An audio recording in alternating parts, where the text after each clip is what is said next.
Hi guys, Jem here from Fundamental Sports and Fitness, and today is Chit Chat Thursday. We're going to talk all about balance and proprioception, so when you're linking it with running and obstacle course racing. Got loads of notes on my computer, so if I keep looking down, it's just trying to get as much information over to you guys as possible. So we'll have a chat about it, and then I've got a few exercises as well to give you, so again help improve that balance side of things. So you've got to think about when you're running, a lot of the time, throughout your gait cycle, you're on one leg. So at any point of that, you're balancing. The better balance you have, the more efficient your running's going to be. If you think about trail runners, or the surfaces that you're running on, everything is very unstable. You've either got the uneven ground, you've got tree roots that might be on the floor. If you're thinking of if you're on pavement running, we've got the pavement slabs. I've heard and seen so many clients trip and fall over. Or taking it completely on the opposite side into obstacle course racing, you've then got the obstacles that you're balancing on, whether that's the beams, ropes, anything along those lines. There's that element of balance involved in it all.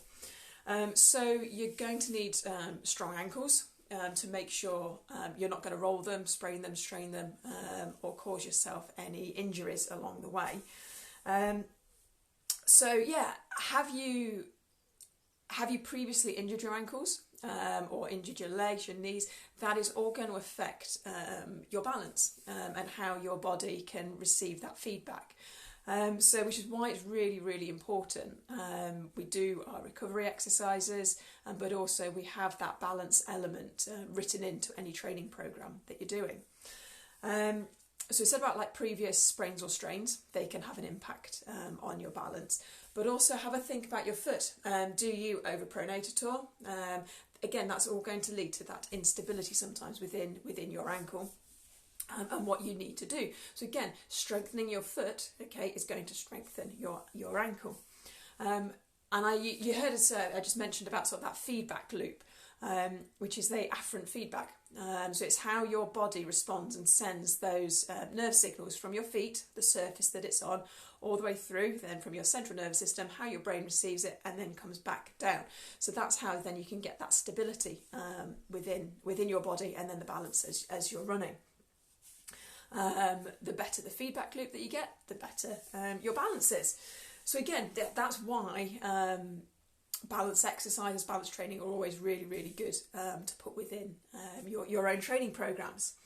So you've then got to also think about if you're balancing on your ankle and it's wobbling, it might be because there's been a previous injury there, okay, and it's needing to work much harder to stabilise. The smaller muscles are needing to work much harder to stabilise your ankle. And you'll find that if your knee is collapsing in, again, when you're standing on one leg, it's usually, and we've talked about it quite a lot in the past, that with runners, it's usually that your glutes aren't working enough. So you need to strengthen your glute med. Because otherwise, again, linking back in with our anatomy and muscles section that we talked about last week, the inside of your quad, that vastus medialis muscle, okay, is then having to work too hard, okay, and that's where those pains can then come in as well. So again, that's working too hard, glutes not working enough. So again, you need to work out the balance within those. A good way of when you're training for your balance is to do it without your shoes on. So either just socks or bare feet. I'm going to do it with socks today. It allows your feet to have a better feedback loop. Okay, you've got more surface area touching the floor, so it can feel and stabilise, and the muscles know what is going on as that loop goes back to your brain and then back down to your feet again. I'm just having a quick look, make sure I've just mentioned all of those bits for you. So what we'll do, we'll get into some of the exercises now. Now we've got a few just to show you, and again, we'll go through them all, and what I would say is try and just incorporate a couple of them into your training sessions each time, and see how you get on. And then, again, we'll go through a few that you can just progress as you do it, as your ankles become a lot stronger each time. So to start off with, again, when it's balanced, you need very little equipment. We're just going to look at doing some two-footed mini calf raises. So it's more like a little, let's say, bounding action. So on your toes, okay, you're just getting a little movement up and down on the balls of your feet. Okay, again, just helping that little feedback loop coming through, gets your feet warmed up and fired up. You can, once you've then warmed up with two, okay, just take it onto one leg. Okay, and trying one leg and trying the other leg. Again, ironically, my left leg is a little bit more stable this morning. I'm not wobbling around quite as much. So that's quite a nice one, just to introduce, to get yourself warmed up. Again, 30 seconds a minute doing each one, and you'll find that will then help and your body react better to when we're then coming into the next exercises. So the next one we're going to do, we're going to do a single leg balance, but we're going to pass a ball around your middle. So again, any size ball. I quite like one that's sort of similar size to a football, a little physio ball. So standing on one leg, okay, and just slowly and controlled, just feeding the ball around your middle. Again, we're shooting it one way. Try taking it the other leg, other way. Okay, again, once you've done it on one leg, switch it over onto the other leg. And you can see there, my right leg that I was just on, although it was slightly unstable during the little leaps, or let's say the bounding movements, as we're passing the ball, was actually really, really good. Okay, strong. And I could feel my ankle, I say, trying to fight it a little bit, but that's the whole point of some of the exercises. So once you've got the stability side of things coming in, that's when we can then introduce some more of the movements to it.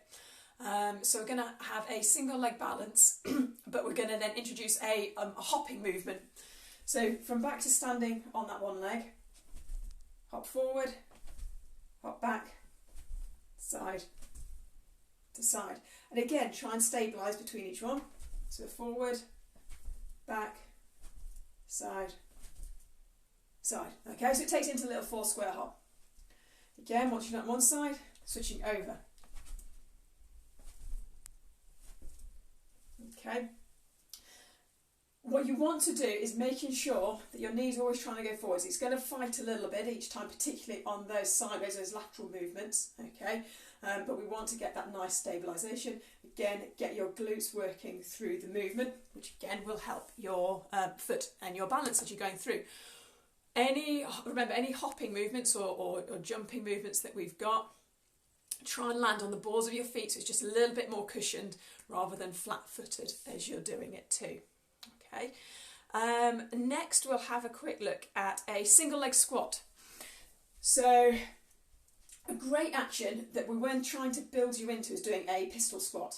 Okay, so it's where your leg is forward, going down as low as you possibly can. To start off with, you may want to hold a wall, hold a door, something that you've got as a bit of support. I quite like doing it with clients on the TRX, it feels a little bit more secure for them.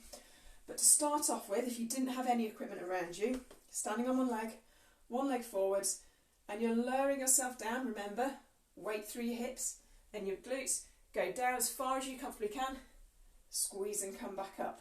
Again, try and push all that weight down through your foot as you're flattening it down.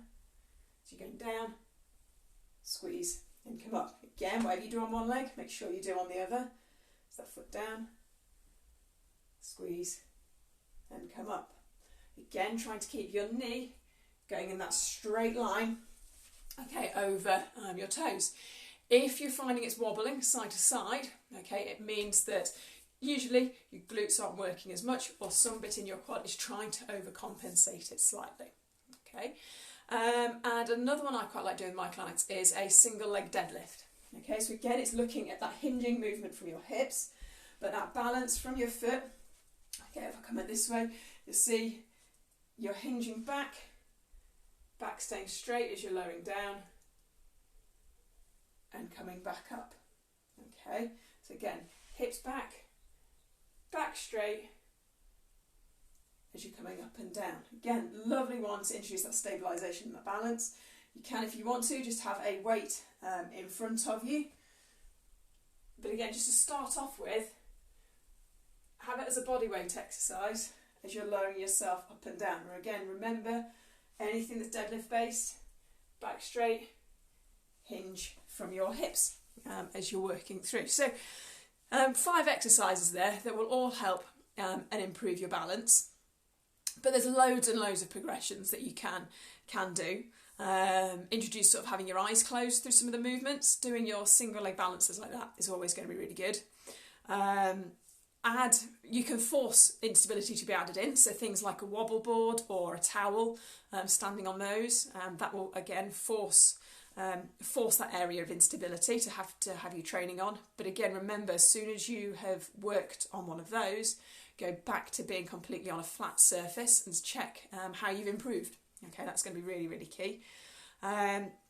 And yeah, from like that, then that hopping point of view, we can then introduce hopping off an object and then having to land onto the floor. So again, it's all looking at the stabilising and the stability element first before we then add in the movement side of things. So you've then already built up sort of that strength side within there.